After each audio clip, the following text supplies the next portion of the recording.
Hai, balik lagi bersama saya Chris di Duit Pintar.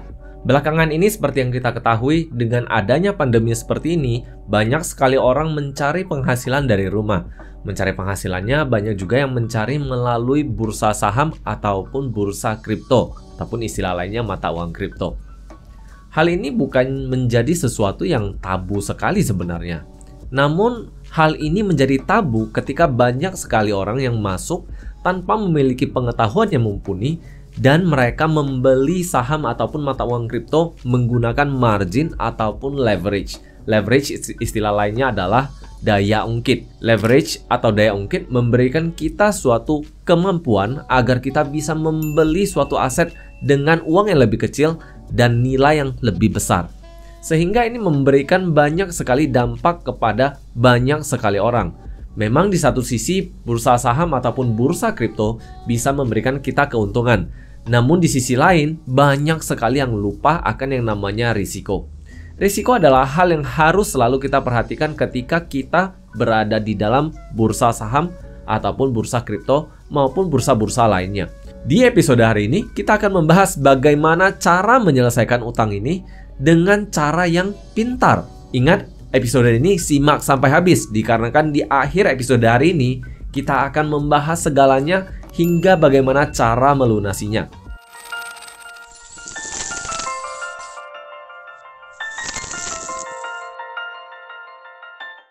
Seperti biasa, sebelum dimulai, minta BPJS-nya dulu dong, bayar pakai jempol dan share saja. Dan sekedar mengingatkan bahwa episode-episode dari Duit Pintar akan selalu saya upload di hari Kamis malam. Jadi Jumat pagi ataupun weekend, Sobat Pintar sudah bisa mendapatkan episode terbarunya. Risiko adalah hal yang paling utama yang harus dipikirkan ketika kita bertransaksi mata uang kripto maupun di bursa saham. Hal ini adalah hal yang dilupakan oleh banyak sekali orang yang baru masuk bursa di tahun ini. Bahkan tidak jarang nih, banyak sekali yang bahkan mengambil pinjaman, baik dari pinjaman 0%, kartu kredit, jual rumah, gadai mobil, dan sebagainya. Sehingga apapun yang bisa digadaikan, mereka gadaikan dengan tujuan agar mereka memiliki modal untuk bisa menanamkan modal mereka, baik di bursa saham maupun mata uang kripto. Kenapa saya katakan mata uang kripto? Karena ini adalah salah satu aset yang sedang ngetrend di saat ini, seperti Bitcoin, Ether, dan sebagainya. Hal ini akan berjalan baik apabila skenario yang ada di kepala mereka, yaitu misalnya mereka membeli harga naik, ketika mereka ingin melakukan yang namanya short selling, harga juga turun. Namun itu tidak terjadi. Terutama yang baru masuk di bulan 12 ataupun bulan 1, banyak yang mengalami kerugian di mana mereka ngambil pinjaman, baru masuk ke bursa baik saham ataupun kripto, tiba-tiba terjadi koreksi tajam. Dan ketika koreksi tajam ini terjadi, pinjaman tetap harus dibayar, cicilan masih harus dibayar. Hasilnya tiba-tiba banyak yang mengalami utang di mana-mana. Sebelum memasuki tips yang akan kita bahas hari ini, ada dua hal pertama yang akan saya luruskan dan ingin saya samakan dulu persepsinya. Dikarenakan di episode yang sebelumnya, di mana saya bahas mengenai pembayaran utang dengan utang adalah salah satu solusi.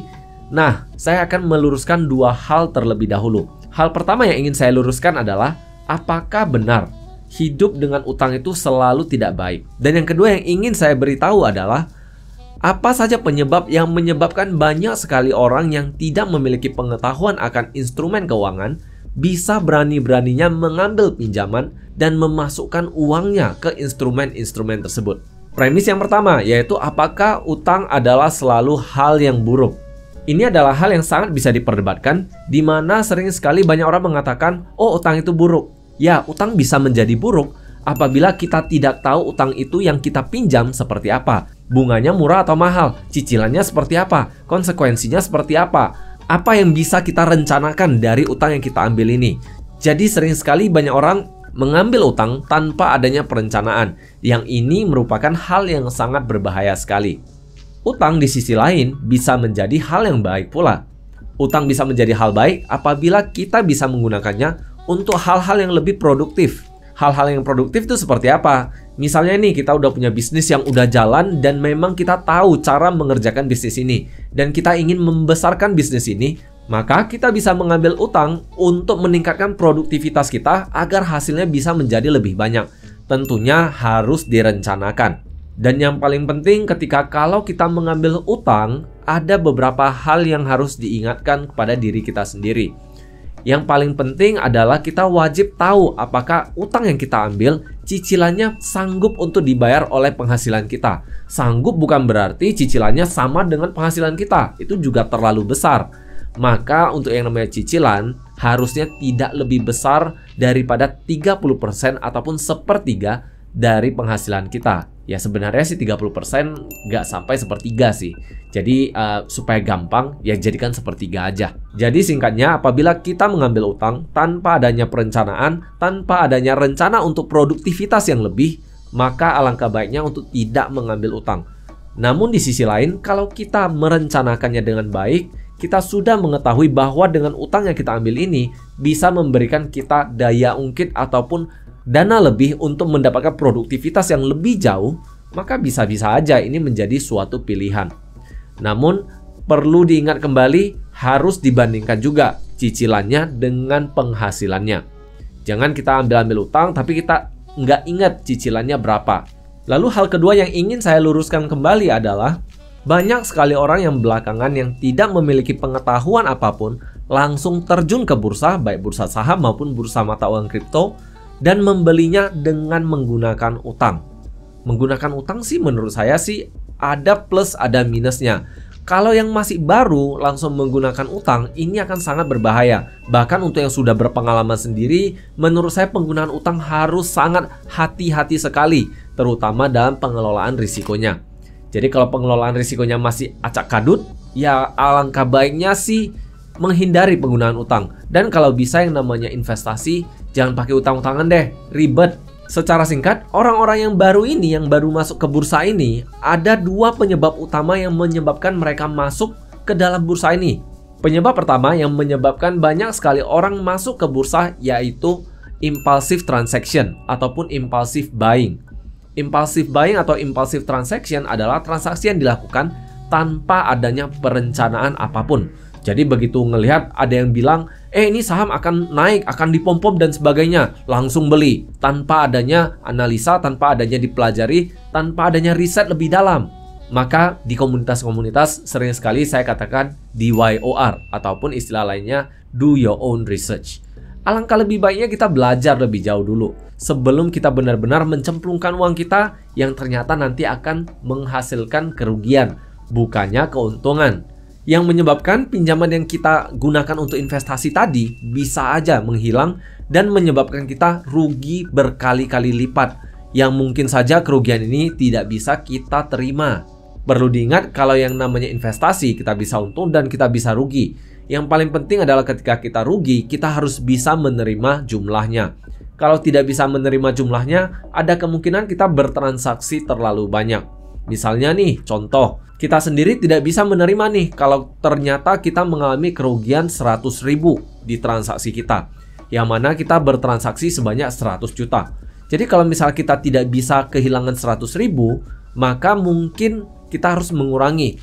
Daripada berinvestasi 100 juta, mungkin kita cocoknya berinvestasi hanya 10 ataupun cuma 1 juta saja.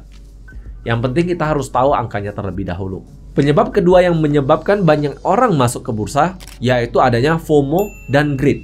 FOMO itu apa? FOMO itu fear of missing out, takut ketinggalan kereta, takut kalau ini adalah kesempatan terakhir mereka untuk beli aset-aset, beli saham, beli kripto di harga termurah. Bahwa nanti besok-besoknya itu udah pasti naik, nggak pernah turun-turun lagi, nggak pernah menjemput mereka untuk mendapatkan keuntungan di masa mendatang lagi. Ini adalah hal yang sangat mengkhawatirkan yang menyebabkan banyak sekali investor mengalami kerugian. Dan yang satu lagi yang namanya greed ataupun keserakahan. Ketika misalnya marketnya lagi bagus-bagusnya, modalnya sebenarnya udah ada nih, misalnya 100 juta katakan. Dikarenakan ada yang mengatakan, oh saham ini akan dipom-pom nih, langsung ditambah lagi 500 juta menggunakan pinjaman. Akhirnya ketika rugi, katakan saham ini turun 20%, uangnya juga ludes. Ketika uangnya ludes, ya pastinya lebih banyak orang itu tidak akan melakukan yang namanya cut loss ataupun membatasi kerugiannya. Ketika hal itu terjadi, maka efeknya akan lebih panjang lagi, jangka panjang. Perlu saya ingatkan kembali, saya memiliki satu orang teman baik yang pernah menggunakan pinjaman dalam berinvestasi. akhirnya ekonomi teman saya ini bisa dibilang terseret beberapa tahun. Kan sayang sekali, untuk hal yang jangka pendek tadi bisa menyeret kita mengalami penderitaan yang cukup panjang lamanya. Jadi mudah-mudahan saya sudah menyamakan dulu persepsi yang tadi, kita sudah samakan pemikiran kita di mana mengenai yang tadi, apakah utang itu baik atau buruk, dan mengapa investor-investor baru banyak yang bermunculan baik di bursa saham maupun di kripto. Hal ini banyak sekali menyebabkan banyak orang yang tiba-tiba datang-datang mencari-cari soal bagaimana solusi penyelesaian utang yang dikarenakan mereka sudah mulai-mulai nih dikejar-kejar oleh debt collector. Mereka ada yang mengambil pinjaman online untuk menyelesaikan utang sebelumnya yang akhirnya membuat mereka hidup dalam stres, hidup dalam tekanan. Kalau misalnya tidak berani untuk menghadapi debt collector, maka kalau ada utang ya dibayar. Jangan malah ngambil jalan pintas dengan ngambil pinjol-pinjol yang lainnya, akhirnya lebih dalam lagi, lebih parah lagi. Misalnya ngambil pinjaman yang mudah nih. Oh, ini pinjamannya lunak, ini pinjamannya mudah, tidak perlu KTP, tidak perlu ini, tidak perlu itu, cukup download aplikasi, cukup telepon tetangga, dikeluarkan uangnya. Biasanya pinjaman-pinjaman yang mudah bunganya akan tinggi. Tidak ada di dunia ini pinjaman-pinjaman yang mudah bunganya rendah. Kalau ada kasih tahu ya. Mana tahu kan saya bisa gunakan untuk melanjutkan bisnis saya. Lalu di episode saya yang sebelumnya mengenai utang-utangan, ada yang bertanya nih, kalau saya sudah terlanjur berutang, solusinya gimana? Saya punya nih solusinya. Solusinya bayar pakai jempol dan share saja. Jadi ingat, episode dari Duit Pintar harus di-like dan di-share juga ke teman-temannya. Untuk jawabannya akan saya bagikan di episode berikutnya, dikarenakan episode ini kan sudah cukup panjang. Jadi nantikan episode berikutnya dengan cara subscribe dan nyalakan loncengnya supaya dapat notifikasi untuk dapat caranya di episode berikutnya. Singkatnya, tidak ada cara lain untuk menyelesaikan utang selain bayar. Yang ada yaitu cara pintar untuk membayar utang. Jadi mudah-mudahan episode hari ini bisa membantu Sobat Pintar dan Sobat Pintar bisa membagikan episode hari ini. See you in the next episode and bye-bye.